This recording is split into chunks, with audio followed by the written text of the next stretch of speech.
रूही ने नहार के बच्चे को जन्म दिया। तभी दादी और सोनी वहां पहुंचती हैं नहार और रूही को घर वापस लाने के लिए।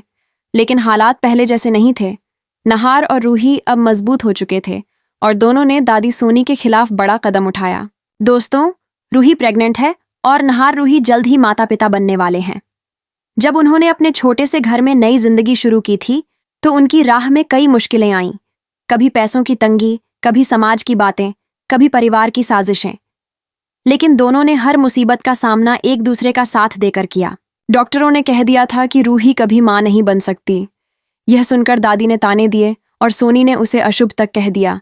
लेकिन रूही को विश्वास था कि उसका भगवान उसकी झोली खाली नहीं रखेगा। उसकी आस्था जीत गई और नहार हर पल उसका सहारा बना रहा। आखिर वह दिन आया जब रूही प्रेग्नेंट हुई और उनकी जिंदगी खुशियों से भर गई। दूसरी तरफ दादी और सोनी को पूरा भरोसा था कि जोही घर का वारिस लाएगी। लेकिन किस्मत ने करवट बदली। जोही ने बेटी को जन्म दिया तो दादी और सोनी के होश उड़ गए। दादी ने गुस्से में कहा, हमें तो वारिस चाहिए था, यह लड़की किसी काम की नहीं।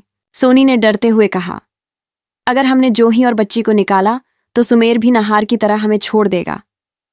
इस डर से उन्होंने जोही को नहीं निकाला, पर नफरत बनी रही। इसी बीच खबर आई कि रूही प्रेग्नेंट है। यह सुनकर दादी और सोनी की आंखों में चमक आ गई। दादी बोली, अगर हमने नहार और रूही को वापस नहीं लाया तो वारिस कभी नहीं मिलेगा।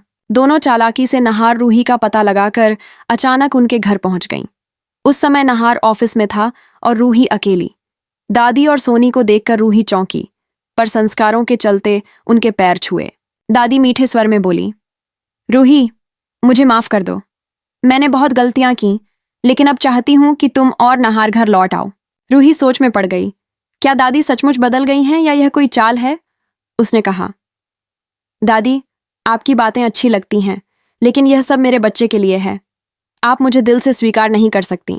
इतने में नहार घर लौटा और दादी सोनी को देखकर गुस्से से बोला, मैंने कहा था कि मैं और रूही उस घर में कभी नहीं लौटेंगे।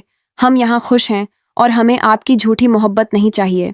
सोनी हाथ जोड़कर बोली, नहार बेटा, गुस्सा छोड़ दो, हमें अपनी गलतियों का एहसास है।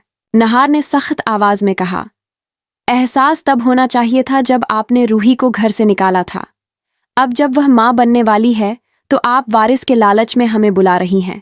सुन लीजिए, हम उस घर में कभी नहीं जाएंगे। दादी की आंखों में आंसू आ गए। वह बोली, बेटा, हमें माफ कर दो। नहार गरजते हुए बोला, माफी शब्दों से नहीं, कर्मों से साबित होती है। अगर आप सचमुच बदल गई होती तो जोही और उसकी बेटी से नफरत नहीं करती। आपकी नीयत अब भी वही है, इसलिए आज ही इस घर से निकल जाइए। यह कहकर नहार ने दादी और सोनी को बाहर निकाल दिया। दोनों दरवाजे पर खड़ी रह गईं, पर नहार और रूही बिना पीछे देखे दरवाजा बंद कर देते हैं। रूही ने गर्व से कहा, नहार जी, आपने बिल्कुल सही किया। अब हमारी जिंदगी में सिर्फ सच्चाई और खुशियां होंगी। लेकिन बाहर खड़ी दादी और सोनी नई चाल सोचती हैं। दादी को यकीन है कि अगर जोही रूही को मनाएगी तो शायद वह नहार के साथ घर लौट आए।